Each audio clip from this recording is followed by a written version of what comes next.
പാമ്പാടിക്ക് സമീപമായിരുന്നു നാടിനെ നടുക്കിയ സംഭവം അരങ്ങേറിയത്. നഗരത്തിലെ ഒരു ഡ്രൈ ക്ലീനിംഗ് കടയുടെ ഷട്ടർ പതിവില്ലാതെ പാതി തുറന്ന നിലയിൽ ഇരിക്കുന്നത് തൊട്ടെതിർവശത്ത് പാലും മറ്റും കച്ചവടം നടത്തുന്ന ഒരു കടക്കാരൻ ശ്രദ്ധിച്ചു. കടയോട് ചേർന്ന് തന്നെയായിരുന്നു ഉടമസ്ഥന്റെ വീടും. വർക്ക് കൂടുതലുള്ള ദിവസങ്ങളിൽ അയാൾ കട നേരത്തെ തന്നെ തുറക്കുന്നത് പതിവായതുകൊണ്ട് തന്നെ ആദ്യമൊന്നും എതിർവശത്തെ കടക്കാരൻ അത്ര കാര്യമാക്കിയില്ല.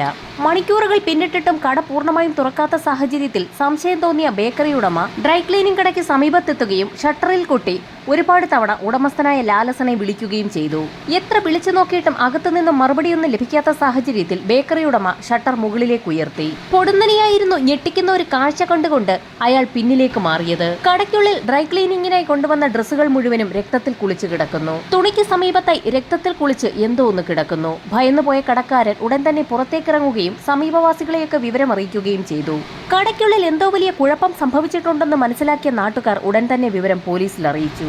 ഏതാനും നിമിഷങ്ങൾക്കകം തന്നെ പാമ്പാടി സ്റ്റേഷനിൽ നിന്നും വിവരമറിഞ്ഞ് പോലീസ് സംഘം അവിടേക്കെത്തി. കടയ്ക്കുള്ളിലേക്ക് പ്രവേശിച്ച പോലീസ് സംഘവും ഞെട്ടിപ്പിക്കുന്ന ആ കാഴ്ച കണ്ടു. കടയ്ക്കുള്ളിലെ തുണിക്കൂമ്പാരങ്ങൾക്കിടയിൽ രക്തത്തിൽ കുളിച്ച നിലയിൽ ശരീരമാകെ വെട്ടിമുറിക്കപ്പെട്ട നിലയിൽ ഒരു ചെറുപ്പക്കാരന്റെ മൃതശരീരം കിടക്കുന്നു. അപ്പോഴായിരുന്നു കൂട്ടത്തിലുണ്ടായിരുന്ന ഒരു പോലീസുകാരൻ കടയ്ക്കുള്ളിൽ മറ്റൊരു കാഴ്ച കണ്ടത്.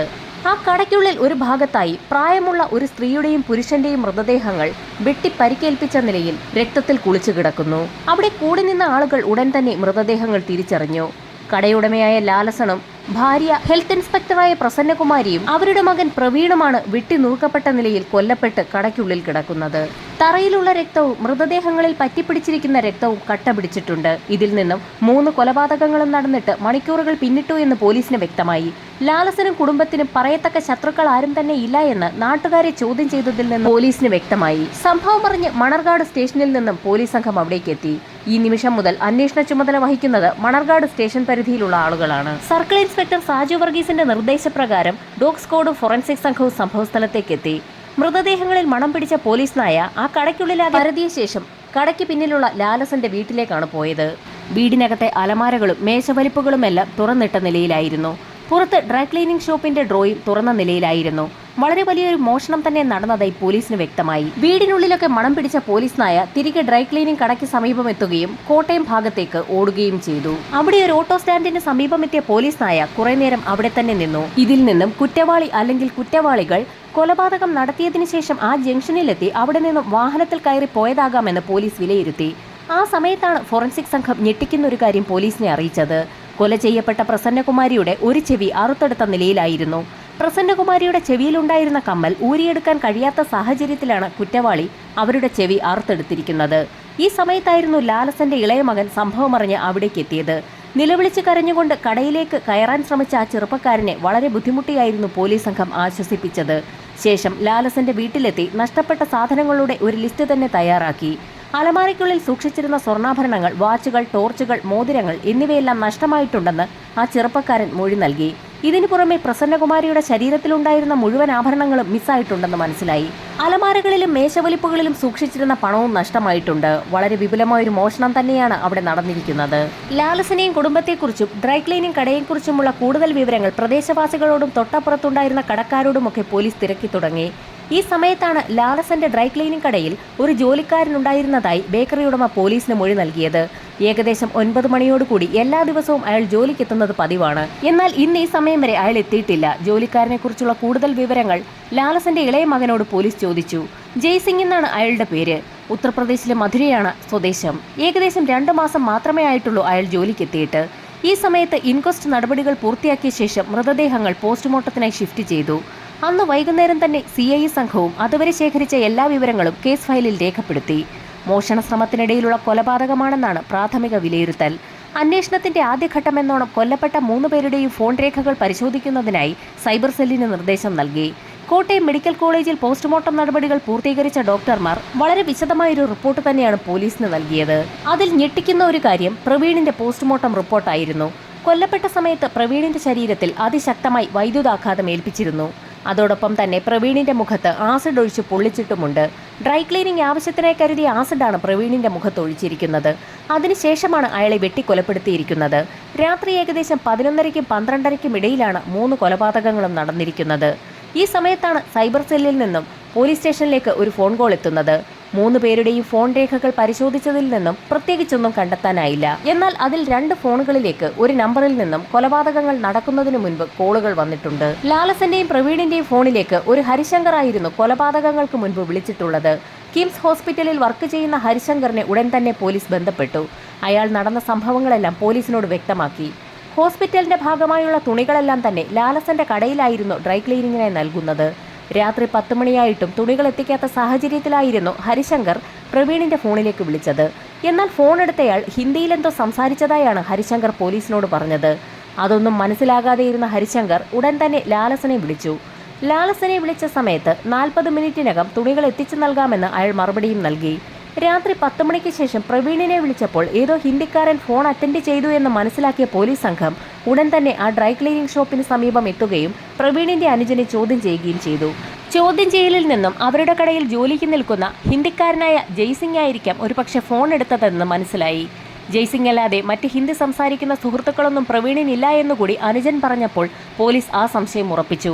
അതുമാത്രവുമല്ല, കൊലപാതകം നടന്ന് സമയം ഇത്രയായിട്ടും ജയ്സിംഗ് ഇതുവരെ കടയിലേക്ക് എത്തിയിട്ടുമില്ല. പോലീസ് സംഘം പ്രവീണിന്റെ ഫോണിനായി ആ വീടിനുള്ളിലും കടയിലുമൊക്കെ വിശദമായൊരു തിരച്ചിൽ തന്നെ നടത്തി. അവിടെയെങ്ങും ഫോൺ കാണാത്ത സാഹചര്യത്തിൽ സൈബർ സെല്ലിൽ വിളിച്ച് ഫോണിന്റെ നിലവിലെ ലൊക്കേഷൻ ഡീറ്റെയിൽസ് എടുക്കാൻ ആവശ്യപ്പെട്ടു. ഏതാനും നിമിഷങ്ങൾക്കകം തന്നെ സൈബർ സെല്ലിൽ നിന്നും സിഐയുടെ ഫോണിലേക്ക് ഒരു കോൾ വന്നു. പ്രവീണിന്റെ ഫോൺ സ്വിച്ച്ഡ് ഓഫ് ആണ്. സ്വിച്ച്ഡ് ഓഫ് ആയിരിക്കുന്നത് തിരുവനന്തപുരത്ത് വെച്ചാണ്. കോട്ടയത്തെ വീട്ടിലുണ്ടായിരുന്ന ഫോൺ എങ്ങനെ തിരുവനന്തപുരത്തെത്തി? പോലീസിന്റെ സംശയം നീളുന്നത് ജയ്സിംഗിലേക്കാണ്. ലാലസനെയും കുടുംബത്തെയും കൊലപ്പെടുത്തിയ ശേഷം സ്വർണവും പണവുമായി ജോലിക്കാരനായ ജയ്സിംഗ് കടന്നതാകാമെന്ന് പോലീസ് സംശയിച്ചു. എങ്കിൽ പോലും അത്യാവശ്യം ആരോഗ്യവും വലിപ്പവുമൊക്കെയുള്ള 3 പേരെ ഒരുമിച്ച് ജയ്സിംഗിനെ പോലൊരാൾക്ക് കൊലപ്പെടുത്താൻ കഴിയുമോ എന്നതായിരുന്നു നാട്ടുകാരുടെ സംശയം. ഒരു കരച്ചിലോ നിലവിളി ശബ്ദമോ ഒന്നും ആ നാട്ടുകാർ കേട്ടിട്ടില്ല. ഒരു പക്ഷേ കൊലപാതകത്തിന് പിന്നിൽ നിരവധി പേരുണ്ടാകുമെന്ന് പോലും പോലീസ് കരുതി. ഈ ചർച്ചകൾ നീളുന്ന സമയത്ത് ഡിവൈഎസ്പി സംഘവും സ്ഥലത്തെത്തി. ജയ്സിംഗാണ് കൊല നടത്തിയതെങ്കിൽ കൃത്യം നടത്തിയ ശേഷം അയാൾ തിരുവനന്തപുരത്തേക്ക് എന്തിനാണ് പോയത്? കോട്ടയത്ത് നിന്നും എറണാകുളത്തേക്ക് പോകുന്നതിന് പകരം എന്തുകൊണ്ടായിരിക്കാം അവൻ തിരുവനന്തപുരത്തേക്ക് പോയതെന്നുള്ള ചോദ്യമായിരുന്നു പോലീസിന്റെ ഇടയിൽ സംശയമുണ്ടാക്കിയത്. എന്നിരുന്നാലും ഡിവൈഎസ്പിയുടെ നേതൃത്വത്തിൽ തന്നെ CIA സംഘവും ജയ്സിംഗിനെ പിടികൂടുന്നതിനായി ഉത്തർപ്രദേശിലേക്ക് തിരിച്ചു. ഉത്തർപ്രദേശിലെത്തിയ പോലീസ് സംഘം നേരെ മധുര സ്റ്റേഷനിലെത്തി SP കണ്ടു. കോട്ടയത്ത് 3 പേരെ കൊലപ്പെടുത്തിയ ശേഷം ജയ്സിംഗ് എന്ന വ്യക്തി ഉത്തർപ്രദേശിലെ മധുരയിലേക്ക് എത്തിയിട്ടുണ്ടെന്ന് പോലീസ് പറഞ്ഞപ്പോൾ മധുര SP ജയ്സിംഗിന്റെ ഫോൺ നമ്പറും മറ്റ് വിവരങ്ങളുമൊക്കെ കേരള പോലീസിനോട് ചോദിച്ചു. ഡ്രൈ ക്ലീനിംഗ് ഷോപ്പിൽ നടത്തിയ പരിശോധനയിൽ നിന്നും ജയ്സിംഗിന്റെ ID കാർഡും മൊബൈൽ നമ്പറുമൊക്കെ പോലീസിന് ലഭിച്ചിരുന്നു. ആ ഡീറ്റെയിൽസ് എല്ലാം മധുര പോലീസിന് കൈമാറി. മൊബൈൽ ഫോൺ കേന്ദ്രീകരിച്ചുള്ള അന്വേഷണത്തിൽ ആ മൊബൈൽ ഫോൺ കോട്ടയത്ത് നിന്ന് തന്നെ സ്വിച്ച്ഡ് ഓഫ് ആണെന്ന് മനസ്സിലായി. ഇതോടൊപ്പം തന്നെ മധുര SP അവിടുത്തെ പോലീസ് സംഘത്തിന് മറ്റൊരു നിർദ്ദേശം നൽകി. ജയ്സിംഗിന്റെ സിം കാർഡ് കേന്ദ്രീകരിച്ച് ഒരു അന്വേഷണം നടത്തുക. അതിൽ നിന്നും ജയ്സിംഗിന്റെ അഡ്രസ് കണ്ടുപിടിക്കുക. അന്വേഷണത്തിൽ മൊബൈൽ നമ്പറും ID കാർഡും എന്തിന് ആ പേര് പോലും ഫേക്ക് ആണെന്ന് കണ്ടെത്തി. ശരിക്കും അപരിചിതനായ ഒരു വ്യക്തി ജയ്സിംഗ് എന്ന പേരിൽ ഒരു കള്ള ID കാർഡ് ഉണ്ടാക്കി കോട്ടയത്ത് ഡ്രൈ ക്ലീനിംഗ് കടയിൽ 2 മാസത്തോളം ജോലി ചെയ്യുകയായിരുന്നു. ID കാർഡുകൾ വാങ്ങിവെച്ച ശേഷമായിരുന്നു സാധാരണയായി അന്യസംസ്ഥാന തൊഴിലാളികൾക്ക് ജോലി കൊടുക്കുക. ലാലസനം അത് തന്നെയാണ് ചെയ്തത്. പക്ഷേ അത് തീർത്തും വ്യാജമാണെന്ന് ഇപ്പോഴാണ് തെളിയുന്നത്. ജയ്സിംഗിനെ തേടി ഉത്തർപ്രദേശിലെത്തിയ കേരള പോലീസ് ആകെ വലഞ്ഞു. ഈ സമയത്താണ് തിരുവനന്തപുരം സൈബർ സെല്ലിൽ നിന്നും CI സാജു വർഗീസിന്റെ ഫോണിലേക്ക് ഒരു കോൾ എത്തുന്നത്. പ്രവീണിന്റെ മൊബൈൽ ഉത്തർപ്രദേശിലെ ഫിറോസാബാദ് ജില്ലയിൽ ആക്റ്റീവായിരിക്കുന്നു. അതോടൊപ്പം തന്നെ മറ്റൊരു വിവരം കൂടി ലഭിച്ചു. ജയ്സിംഗ് കോട്ടയത്തായിരുന്ന സമയത്ത് സ്ഥിരമായി ബന്ധപ്പെട്ടുകൊണ്ടിരുന്ന നമ്പറുകളുടെ ഒരു ലിസ്റ്റും തിരുവനന്തപുരം സൈബർ സെല്ല് എടുത്തു കഴിഞ്ഞു. ജയ്സിംഗ് കോട്ടയത്ത് നിന്നും ബന്ധപ്പെട്ടിരിക്കുന്ന ആ നമ്പറുകളെല്ലാം തന്നെ ഫിറോസാബാദ് ജില്ലയുടെ ടവർ ലൊക്കേഷനിൽ വരുന്നവയാണ്. തീർത്തും ആശ്വാസകരമായൊരു വാർത്തയാണ് CIക്ക് സംഘത്തിന് ലഭിച്ചത്. മണിക്കൂറുകളായി സ്വിച്ച്ഡ് ഓഫ് ആയിരുന്ന പ്രവീണിന്റെ ഫോണിലേക്ക് ഇപ്പോൾ കോൾ പോയിരിക്കുകയാണ്. മധുര SP സഹായത്തോടു കൂടി തന്നെ ഫിറോസാബാദ് പോലീസ് സ്റ്റേഷനുമായി ബന്ധപ്പെട്ട് കേരള പോലീസ് സംഘം ഫിറോസാബാദിലേക്ക് പുറപ്പെട്ടു.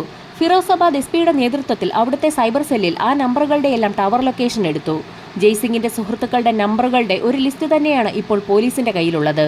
എന്നാൽ ആ നമ്പറുകളിലേക്ക് ഏതെങ്കിലും കാരണവശാൽ പോലീസ് ബന്ധപ്പെട്ടു എന്നറിഞ്ഞാൽ ജയ്സിംഗ് അവിടെ നിന്നും മുങ്ങാൻ സാധ്യതയുണ്ട്. അതുകൊണ്ട് തന്നെ ഫോണിലൂടെ ബന്ധപ്പെടാതെ ആ നമ്പറുകളുടെയൊക്കെ ഉടമകളെ കണ്ടെത്തുകയാണ് തീരുമാനം. ഫിറോസാബാദിലുള്ള ഏതോ ഒരു സുഹൃത്തുമായി ബന്ധപ്പെടാൻ വേണ്ടി മാത്രമായിരുന്നു ജയ്സിംഗ് പ്രവീണിന്റെ മൊബൈൽ ഫോൺ ഓണാക്കിയത്. കോൾ വിളിച്ച ശേഷം തന്നെ അയാൾ അത് സ്വിച്ച് ഓഫ് ആക്കി. ജയ്സിംഗ് കോൺടാക്ട് ചെയ്ത സുഹൃത്തിന്റെ ലൊക്കേഷൻ അടക്കം മുഴുവൻ ഡീറ്റെയിൽസും ഫിറോസാബാദ് പോലീസിന് കൈമാറി. ഫിറോസാബാദ് SP സഹായത്തോടുകൂടി ജയ്സിംഗിന്റെ സുഹൃത്തിനെ കേരള പോലീസ് പിടികൂടുകയും ചെയ്തു. ആ സുഹൃത്തിന്റെ ഫോണിൽ അവരുടെ കൈവശമുണ്ടായിരുന്ന ജയ്സിംഗിന്റെ നമ്പർ ഡയൽ ചെയ്ത സമയത്ത് നരേന്ദ്രൻ എന്നൊരു പേരാണ് എഴുതി വന്നത്. ഇതിൽ നിന്നും ഒരു കാര്യം വ്യക്തമായി. നരേന്ദ്രൻ എന്ന വ്യക്തി ജയ്സിംഗ് എന്ന കള്ളപ്പേരിലായിരുന്നു കോട്ടയത്തെത്തി ഇത്രയും കാലം ജോലി ചെയ്തിരുന്നത്. ജയ്സിംഗ് എന്ന നരേന്ദ്രനെക്കുറിച്ച് കൂടുതൽ കാര്യങ്ങൾ സുഹൃത്തിൽ നിന്നും പോലീസ് മനസ്സിലാക്കി. 2 മാസങ്ങൾക്ക് മുൻപ് നരേന്ദ്രൻ കേരളത്തിലേക്ക് ജോലിക്ക് പോയതാണ്. കഴിഞ്ഞ ഏതാനും ദിവസങ്ങൾക്ക് മുൻപാണ് മടങ്ങിയെത്തിയത്. സുഹൃത്തിന്റെ സഹായത്തോടുകൂടി പോലീസ് സംഘം ഫിറോസാബാദിലെ ന്യൂ അംബേദ്കർ കോളനിയിലുള്ള നരേന്ദ്രൻ എന്ന ജയ്സിംഗിന്റെ വീട്ടിലേക്ക് എത്തി. അതൊരു ചേരി പ്രദേശമാണ്. പോലീസ് സംഘം നരേന്ദ്രന്റെ വീട് വളഞ്ഞ ശേഷം സുഹൃത്തിനോട് വാതിലിൽ മുട്ടി വിളിക്കാൻ ആവശ്യപ്പെട്ടു. സുഹൃത്തിന്റെ വിളി കേട്ട് വാതിൽ തുറന്നെത്തിയത് സാക്ഷാൽ നരേന്ദ്രൻ തന്നെയായിരുന്നു. ആ നിമിഷം തന്നെ പോലീസ് സംഘം അയാളെ കസ്റ്റഡിയിലെടുത്തു. മോഷ്ടാക്കളുടെയും കൊലപാതകങ്ങളുടെയും ഗുണ്ടകളുടെയും ഒക്കെ ഒരു കേന്ദ്രം തന്നെയായിരുന്നു new Ambedkar colony. Firozabad police സ്റ്റേഷനിലെ ഫോർമാലിറ്റികളെല്ലാം പൂർത്തിയാക്കിയ കേരള പോലീസ് നരേന്ദ്രനുമായി കോട്ടയത്തെത്തി. കോട്ടയം പോലീസ് ക്ലബ്ബിൽ വെച്ച് അയാളെ ചോദ്യം ചെയ്തപ്പോൾ വളരെ വിചിത്രമായൊരു കഥയാണ് നരേന്ദ്രൻ പോലീസിനോട് പറഞ്ഞത്. തന്നെ കോട്ടയത്തു നിന്നും ബലമായി ആരോ വാഹനത്തിൽ തട്ടിക്കൊണ്ടു പോയതാണെന്നായിരുന്നു അയാളുടെ ആദ്യത്തെ മൊഴി. എന്നാൽ അധിക നേരം പോലീസിന് മുൻപിൽ പിടിച്ചു നിൽക്കാൻ നരേന്ദ്രന് കഴിഞ്ഞില്ല. കാരണം അയാൾ കോട്ടയത്ത് നിന്നും ഓട്ടോറിക്ഷയിൽ പോകുന്നതും ബസ്സിൽ കയറുന്നതുമൊക്കെ CCTV ദൃശ്യങ്ങളിൽ പതിഞ്ഞിരുന്നു. ആ ദൃശ്യങ്ങളൊക്കെ പോലീസ് സംഘം നരേന്ദ്രനെ കാണിച്ചപ്പോൾ അവന്റെ കൂടെ ആരും ഉണ്ടായിരുന്നില്ല എന്നുള്ളതും വ്യക്തമായി. കള്ളങ്ങളൊന്നും വിലപ്പോകില്ല എന്ന് മനസ്സിലാക്കിയ നരേന്ദ്രൻ എല്ലാ സത്യങ്ങളും പോലീസിനോട് പറഞ്ഞു തുടങ്ങി. ഡ്രൈ ക്ലീനിംഗ് ഷോപ്പിൽ നേരത്തെ ഉണ്ടായിരുന്ന ജോലിക്കാരൻ പിരിഞ്ഞുപോയ സമയത്ത് ലാലസൻ പത്രത്തിൽ പരസ്യം നൽകി. പത്രപരസ്യം കണ്ടതിന്റെ അടിസ്ഥാനത്തിലാണ് നരേന്ദ്രൻ കോട്ടയത്തെ ലാലസന്റെ കടയിലേക്ക് എത്തുന്നത്. നരേന്ദ്രനെ പോലെയുള്ള ആളുകൾ ഫിറോസാബാദിലെ അംബേദ്കർ കോളനിയിൽ നിന്നും ജോലിക്കായി പുറത്തു പോകുമ്പോൾ അവരുടെ കൈവശം വ്യാജ ID കാർഡുകൾ ഉണ്ടാകും. അവിടെ നിന്ന് ജോലിക്കിറങ്ങുന്ന സംഘം ഇന്ത്യയുടെ വിവിധ ഭാഗങ്ങളിലെത്തി ജോലി ചെയ്യുകയും മോഷണം നടത്താൻ കിട്ടുന്ന അവസരങ്ങളിൽ അത് പാഴാക്കാതെ ഉപയോഗപ്പെടുത്തുകയും ചെയ്യും. പിടിക്കപ്പെടാതിരിക്കുന്നതിനായാണ് വ്യാജ ID കാർഡുകളും മൊബൈൽ നമ്പറുകളും ഇവർ സ്ഥിരമായി ഉപയോഗിക്കുന്നത്. ഓരോ സ്ഥലത്തും ഓരോ പേരും വ്യാജ ID കാർഡുകളുമാണ് ഇവർ ഉപയോഗിക്കുക. കോട്ടയത്ത് ജോലിക്കെത്തിയ നരേന്ദ്രൻ താൻ വിവാഹിതനാണെന്നും കുട്ടികളുണ്ടെന്നും വലിയൊരു കുടുംബത്തിന്റെ ഏക അത്താണി താനാണെന്നുമൊക്കെ പറഞ്ഞ് വിശ്വസിപ്പിച്ചായിരുന്നു ജോലിയിൽ പ്രവേശിച്ചത്. ജോലി ചെയ്യിപ്പിക്കുന്നതിൽ കർക്കശക്കാരനായിരുന്ന ലാലസൻ ജോലിയിൽ ഉഴപ്പുവരുത്തുന്ന നരേന്ദ്രനെ വഴക്ക് പറയുന്നത് പതിവായിരുന്നു. അങ്ങനെയിരിക്കെ ഒരു ദിവസം ലാലസന് ഒരു പണി കൊടുക്കണമെന്ന് തന്നെ നരേന്ദ്രൻ തീരുമാനിച്ചു. സംഭവം നടന്ന ദിവസം രാത്രിയിൽ കിംസ് ഹോസ്പിറ്റലിൽ നിന്ന് കൊടുത്തയച്ച വസ്ത്രങ്ങൾ വൃത്തിയാക്കിയ ശേഷം ലാലസൻ വീട്ടിലേക്ക് പോയിരുന്നു. ഈ സമയത്ത് അവിടെ എത്തിയ നരേന്ദ്രൻ കാണുന്നത് കടയുടെ ഷട്ടർ പകുതി താഴ്ത്തിയിട്ടിരിക്കുന്നതാണ്. താഴ്ത്തിയിട്ടിരിക്കുന്ന ഷട്ടറിനടിയിലൂടെ കടയ്ക്കുള്ളിലേക്ക് നോക്കി നരേന്ദ്രൻ കാണുന്നത് അവിടെ മദ്യപിച്ച് ബോധമില്ലാതെ ഇരിക്കുന്ന പ്രവീണിനെയാണ്. ഷട്ടറിന്റെ ഉയർത്തിവെച്ച ഭാഗത്തിനടിയിൽ കൂടി കടയ്ക്കുള്ളിലേക്ക് നരേന്ദ്രൻ കയറി ചെന്നതുപോലും പ്രവീൺ അറിഞ്ഞില്ല. ഈ സമയത്താണ് മേശയുടെ ഡ്രോ തുറന്നിരിക്കുന്നതും അതിൽ പണം ഇരിക്കുന്നതും നരേന്ദ്രന്റെ ശ്രദ്ധയിൽപ്പെടുന്നത്. പ്രവീൺ അബോധാവസ്ഥയിലാണ്. വീട്ടിലുള്ള മറ്റുള്ളവർ കൂടി ഉറങ്ങിയോ എന്നറിയുന്നതിനായി കടയ്ക്ക് പിൻവശത്തുള്ള ലാലസന്റെ വീടിന്റെ ഭാഗത്തേക്ക് നരേന്ദ്രൻ പോയി. അവിടെ ജനാലയിലൂടെ നോക്കിയപ്പോൾ ഹാളിനുള്ളിൽ ചാരിയിരുന്നുറങ്ങുന്ന ലാലസനെയും കണ്ടു. ആ അവസരം വിനിയോഗിക്കാൻ തീരുമാനിച്ച നരേന്ദ്രൻ തൊട്ടപ്പുറത്തുണ്ടായിരുന്ന വീടിനോട് ചേർന്നുള്ള ചായ്പിലെത്തി അവിടെ നിന്നും ഒരു കോടാലി എടുത്തുകൊണ്ട് നേരെ കടയിലേക്ക് എത്തുകയും ബോധമില്ലാതെ കടയിലിരിക്കുന്ന പ്രവീണിന്റെ തലയിലേക്ക് ആഞ്ഞു വെട്ടുകയും ചെയ്തു. വെട്ടേറ്റ് പ്രവീൺ താഴെ വീണു. വീണ്ടും അയാളുടെ ശരീരം വെട്ടിമുറിച്ചു. പ്രവീൺ മരിച്ചു കാണുമെന്ന് കരുതി പുറത്തിറങ്ങിയ നരേന്ദ്രൻ കൈയും കാലുമൊക്കെ കഴുകി വൃത്തിയാക്കിയ ശേഷം താഴെയുള്ള അവരുടെ വീട്ടിലേക്കെത്തുകയും പ്രസന്നകുമാരിയെ വിളിച്ചുണർത്തുകയും ചെയ്തു. കിംസ് ഹോസ്പിറ്റലിൽ നിന്നും കോൾ വന്നിട്ടുണ്ടെന്ന് പറഞ്ഞുകൊണ്ടായിരുന്നു പ്രസന്നകുമാരിയെ നരേന്ദ്രൻ കടയിലേക്ക് വിളിപ്പിച്ചത്.